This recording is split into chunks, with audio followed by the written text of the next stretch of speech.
La vérité des vérités TV vous présente votre émission Le Cœur de Dieu. Le Cœur de Dieu, c'est une émission qui vous plonge dans les révélations des mystères cachés et profondes de la parole de Dieu. Le Cœur de Dieu, c'est les trois dimensions de la parole, la forme, le fond et la profondeur.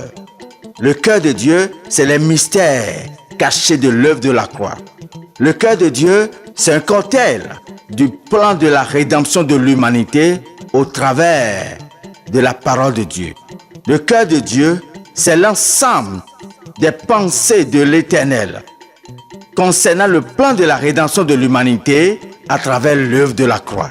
Le cœur de Dieu, c'est tout simplement du beau. Le cœur de Dieu, c'est tout simplement la compréhension du retour de la divinité dans l'humanité. Le cœur de Dieu, vous en avez besoin. Le cœur de Dieu, c'est tous les lundis et samedis à 10h. Votre émission, Le Cœur de Dieu. Votre émission, Le Cœur de Dieu, ouvre les yeux de votre cœur pour comprendre les pensées intimes de Dieu. Votre émission, Le Cœur de Dieu, vous donne accès à l'intimité de Dieu. Chers frères et sœurs internautes, nous vous saluons dans le précieux nom de Jésus. Nous avions abordé la thématique sur le salut. Et aujourd'hui, nous allons continuer la suite. Nous avions expliqué le salut comme le don de la foi et du Saint-Esprit que Dieu donne à celui qui croit afin de faire de lui participant de la nature divine. En réalité, sans la foi et le Saint-Esprit, l'homme naturel ou l'homme charnel ne peut pas devenir participant de la nature divine. Ce qui fait de nous participants de la nature divine, c'est la manifestation de la foi et la manifestation du Saint-Esprit dans notre vie parce que nous avons cru en l'œuvre de la rédemption. Nous avions dit que si quelqu'un ne ressent pas les manifestations de la foi en lui et qu'il ne ressent pas les manifestations du Saint-Esprit en lui, en réalité, il n'est pas sauvé.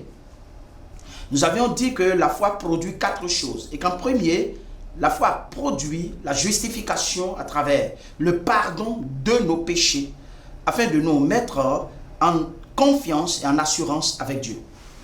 Nous avions dit qu'en deuxième, la foi produit un état d'esprit d'adoration spirituelle, ce qui nous permet d'adorer Dieu en esprit et en vérité, sans l'intermédiaire d'aucun objet matériel ni d'aucune pratique cérémonielle. Ainsi, nous adorons Dieu en moralité et en spiritualité. Et ça, c'est la deuxième chose que la foi fait dans le croyant. La troisième chose que produit la foi, c'est qu'elle bannit l'ignorance, le doute et la peur, afin de nous donner de l'équilibre dans notre marche spirituelle avec Dieu. En quatrième, nous avions dit que la foi bannit les illusions, les superstitions et les présomptions. En sorte que celui qui ressent la manifestation de la foi en lui-même a la confiance et l'assurance qu'il est enfant de Dieu et qu'il est dans la proximité avec Dieu, ou bien que Dieu habite en lui par la foi. Il est bien dit que le Christ habite en nous par la foi. Alors, si vous ne sentez pas la manifestation de la foi, cette confiance et cette assurance en Dieu, ainsi donc, vous n'avez pas le salut, puisque le salut se détermine par la foi et par le Saint-Esprit. Nous avions aussi dit que le Saint-Esprit, c'est le souffle de vie de Dieu qui produit le mode de vie de Dieu en nous. Et que le Saint-Esprit opère 4 choses en nous. Nous avions dit qu'en premier, le Saint-Esprit produit un mode de communication spirituelle avec Dieu à travers l'inspiration, la révélation et la vision. Et qu'en deuxième, le Saint-Esprit opère un mode de transformation de cœur à travers l'instruction, à travers l'illumination et à travers la sanctification. Nous avons dit que le Saint-Esprit, en troisième, opère un mode de capacité surnaturelle à travers des talents, des dons et des ministères, ce qui nous permet de nous mettre au service de Dieu de façon efficace. Nous avions aussi dit que le Saint-Esprit opère en quatrième un mode de combat spirituel à travers les armes offensives et défensives afin de détruire les fondements sataniques.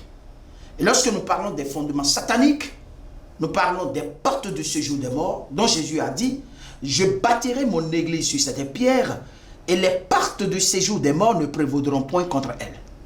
Eh bien, les portes sataniques, les portes du séjour des morts constituent un fondement satanique. Et en deuxième, les autels.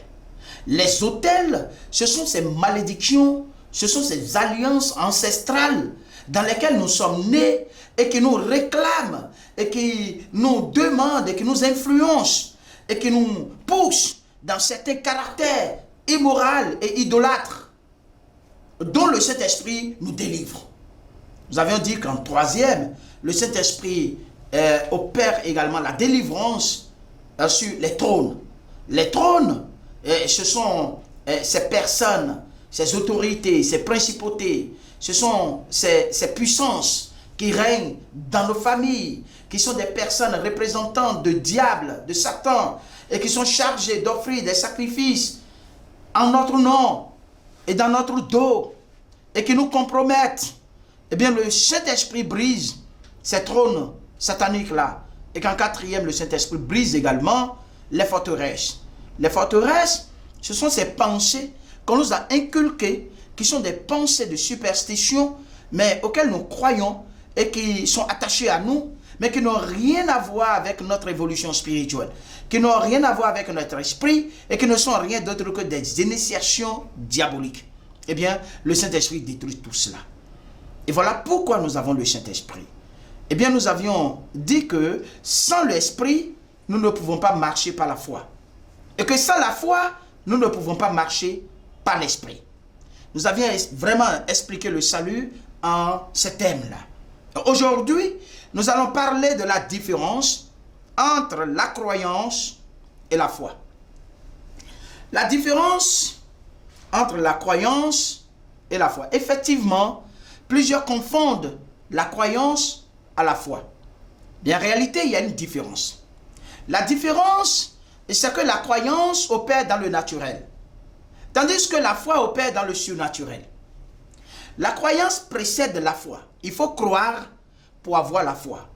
La croyance est naturelle, la foi est surnaturelle. C'est Dieu qui donne la foi, tandis que c'est l'homme qui croit. Donc, la croyance est une adhésion rationnelle aux faits historiques rapportés par les Saintes Écritures au sujet de Jésus-Christ. Eh bien, lorsque vous entendez parler de Jésus-Christ, le système intellectuel se met en marche, se met en action.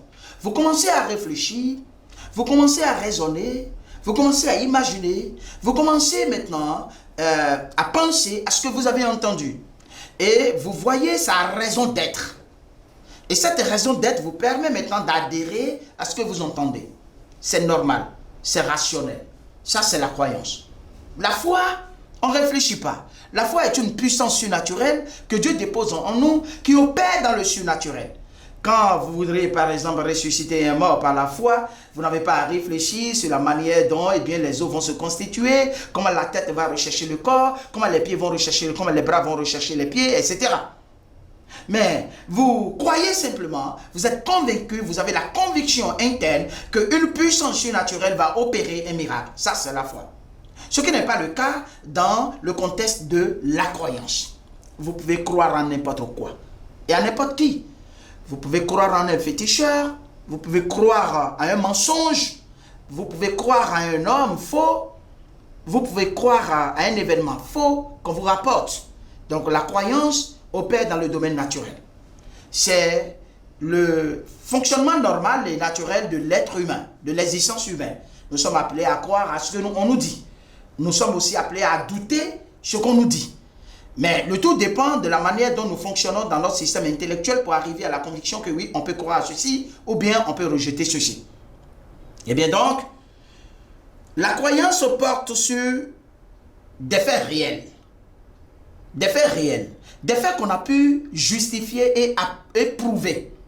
Un peu comme on nous parle de Jésus, on a bien les raisons de croire parce qu'en réalité, les personnes qui ont vécu avec Jésus, selon les Écritures, des personnes qui ont marché avec lui et qui ont mangé avec lui, les mêmes personnes ont assisté à sa crucifixion. Et ces mêmes personnes qui ont assisté à sa crucifixion sont les mêmes personnes qui sont allées assister à son ensevelissement, donc son enterrement. Les mêmes personnes qui ont assisté à son enterrement sont les mêmes personnes qui sont revenues maintenant au tombeau et qui ont constaté que le tombeau était vide. Et ça, c'est réel. Ça s'est passé dans le réel.